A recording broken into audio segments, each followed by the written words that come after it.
മഹാകവി രവീന്ദ്രനാഥ ടാഗോർ രചിച്ച ഗീതാഞ്ജലിയിലെ 1 മുതൽ 9 വരെയുള്ള കവിതകളുടെ വായന. ദൈവത്തോടുള്ള അപരിമേയമായ സ്നേഹമാണ് ഈ ലഘു കവനങ്ങൾക്ക് അടിസ്ഥാനം. 1.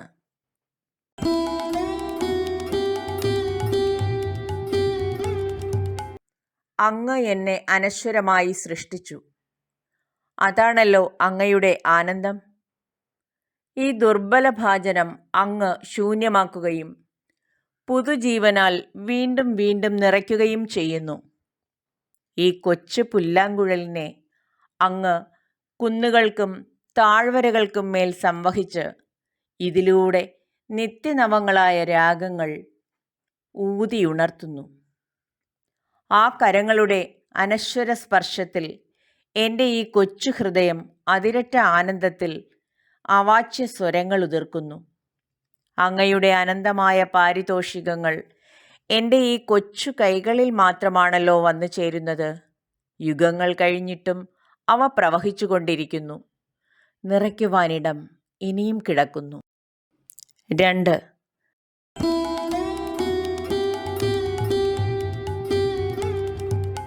പാടുവാൻ അങ്ങ് കൽപ്പിക്കുമ്പോൾ അഭിമാനഗർവത്താൽ എൻ്റെ ഹൃദയം വിജൃംഭിതമാവുന്നു.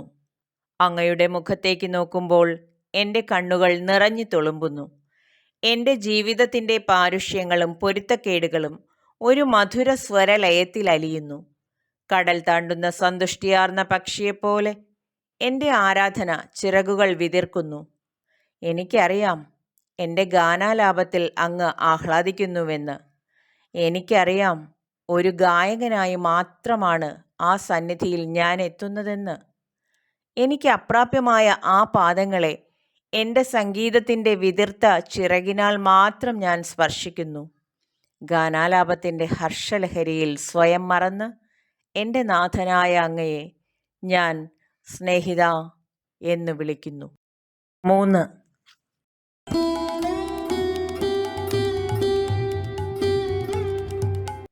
എൻ്റെ നാഥ, എങ്ങനെയാണ് അങ്ങ് പാടുന്നതെന്ന് എനിക്ക് അറിഞ്ഞുകൂടാ.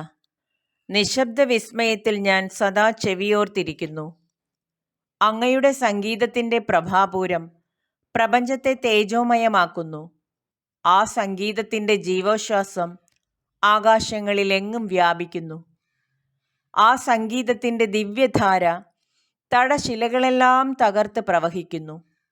ആ ഗാനത്തിൽ ലയിക്കുവാൻ കൊതിപൂണ്ട് എൻ്റെ ഹൃദയം ഒരു സ്വരത്തിനു വേണ്ടി വൃഥാശ്രമം നടത്തുന്നു.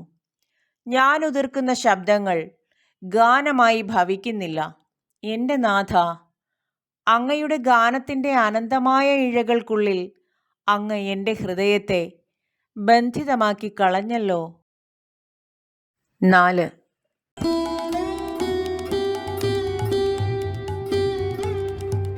എൻ്റെ ഉയിരിൻ്റെ ഉയിരേ, അങ്ങയുടെ ജീവനസ്പർശം എൻ്റെ സർവാംഗങ്ങളിലുമുണ്ടെന്നറിഞ്ഞ് ഞാനവ സദാ സംശുദ്ധമാക്കി വയ്ക്കാം. എൻ്റെ ചിത്തത്തിനുള്ളിൽ യുക്തിയുടെ ദീപം കൊളുത്തിവച്ച ഉണ്മ അങ്ങാണെന്നറിഞ്ഞ് എൻ്റെ ചിന്തകളിൽ നിന്ന് ഞാൻ എല്ലാ മിഥ്യകളും അകറ്റി നിർത്താം. എൻ്റെ ഹൃദയത്തിൻ്റെ ശ്രീകോവിലിലാണ് അങ്ങയുടെ ഇരിപ്പിടമെന്നറിഞ്ഞ് ഞാൻ എല്ലാ തിന്മകളും ദൂരീകരിച്ച് എൻ്റെ സ്നേഹം പുഷ്പസമാനമാക്കി വയ്ക്കാം. അങ്ങയുടെ ശക്തിയാണ് എനിക്ക് കർമ്മശേഷി പകരുന്നതെന്നറിഞ്ഞ് എൻ്റെ പ്രവൃത്തികളിലൂടെ അങ്ങയെ പ്രത്യക്ഷമാക്കാൻ ഞാൻ പ്രയത്നിക്കാം. 5.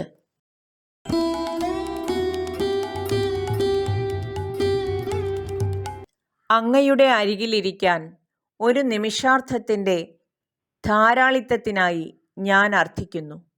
അങ്ങയുടെ മുഖദർശനമില്ലാതെ എൻ്റെ ഹൃദയം വിശ്രാന്തിയോ വിരാമമോ അറിയുന്നില്ല.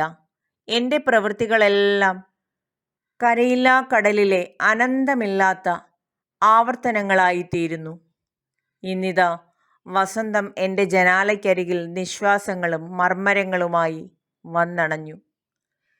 പൂമ്പാറ്റകളിതാ പുഷ്പിത വനികയിൽ അവരുടെ സംഘഗാനം മുഴക്കുന്നു.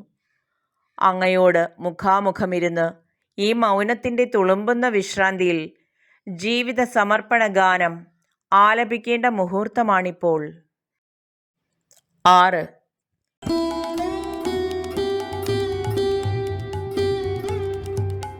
ഈ കുഞ്ഞു പൂവിനെ നുള്ളിയെടുക്കാൻ വൈകരുതേ. വാടിക്കൊഴിഞ്ഞ് ഇത് മണ്ണടിയുമോ എന്നാണെൻ്റെ ഭയം. അങ്ങയുടെ മാല്യത്തിൽ ഇതിനിടം കിട്ടിയില്ലെന്നിരിക്കാം. എങ്കിലും ആ കരസ്പർശത്തിൻ്റെ നൊമ്പരം കൊണ്ട് ഇതിനെ ധന്യമാക്കുക.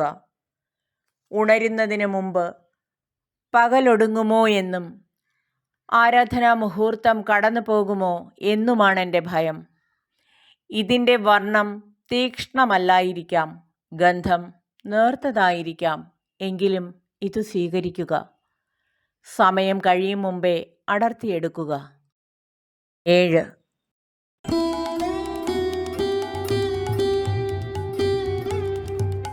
എൻ്റെ ഗാനം അതിൻ്റെ വിഭൂഷണങ്ങൾ മാറ്റിവച്ചു കഴിഞ്ഞു. ഇപ്പോഴവൾക്ക് ആടകളുടെയോ അലങ്കാരങ്ങളുടെയോ അഹങ്കാരമില്ല. ആഭരണങ്ങൾ നമ്മുടെ സമാഗമത്തെ തടസ്സപ്പെടുത്തിയെങ്കിലോ? അവ അങ്ങയ്ക്കും എനിക്കുമിടയ്ക്ക് വിഘ്നം തീർക്കുമല്ലോ. അവയുടെ കിലുക്കത്തിൽ അങ്ങയുടെ മൃദുസ്വരങ്ങൾ മുങ്ങിപ്പോയെങ്കിലോ? അങ്ങയുടെ ദർശനത്തിൽ എന്നിലെ കവിയുടെ ചാബല്യം ലജ്ജിച്ചു പോവുന്നു. കവീശ്വര, ഞാനിതാ അങ്ങയുടെ കാൽക്കൽ അണഞ്ഞിരിക്കുന്നു. അങ്ങയുടെ സംഗീതം കൊണ്ട് നിറയ്ക്കുവാനായി ഞാൻ എൻ്റെ ജീവിതത്തെ ഒരു മുളന്തണ്ട് പോലെ ഋജുവും ലളിതവുമാക്കി തീർക്കട്ടെ. 8.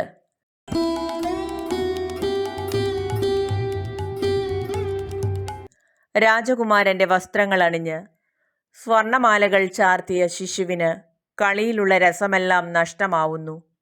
ഓരോ ചുവടുവയ്പിലും വസ്ത്രങ്ങൾ അവന് തടസ്സം തീർക്കുന്നു.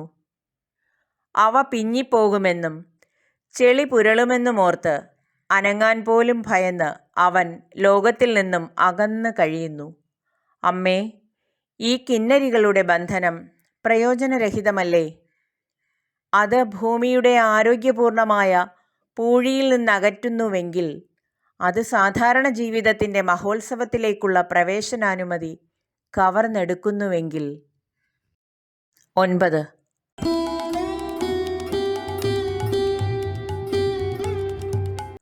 അല്ലയോ മൂഢ, സ്വന്തം ചുമലിൽ നിന്നെ തന്നെ ചുമക്കാൻ തുനിയുകയോ? അല്ലയോ യാചക, സ്വന്തം വാതിൽക്കൽ വന്ന് ഭിക്ഷാടനം ചെയ്യുകയോ? എല്ലാം പേറുന്ന ആ കരങ്ങളിൽ സമസ്ത ഭാരങ്ങളും ഏൽപ്പിച്ച് പശ്ചാത്താപം വെടിയുക. നിന്റെ മോഹസ്പർശം ദീപനാളം കെടുത്തിക്കളയുന്നു. അവിശുദ്ധമാണത്. നിന്റെ ഈ പാരിതോഷികങ്ങൾ തൃഷ്ണയുടെ പങ്കില ഹസ്തങ്ങളിൽ നിന്ന് സ്വീകരിക്കാതിരിക്ക. സ്നേഹത്തിൻ്റെ വിശുദ്ധിയിൽ നൽകപ്പെടുന്നവ മാത്രം കൈക്കൊള്ളുക.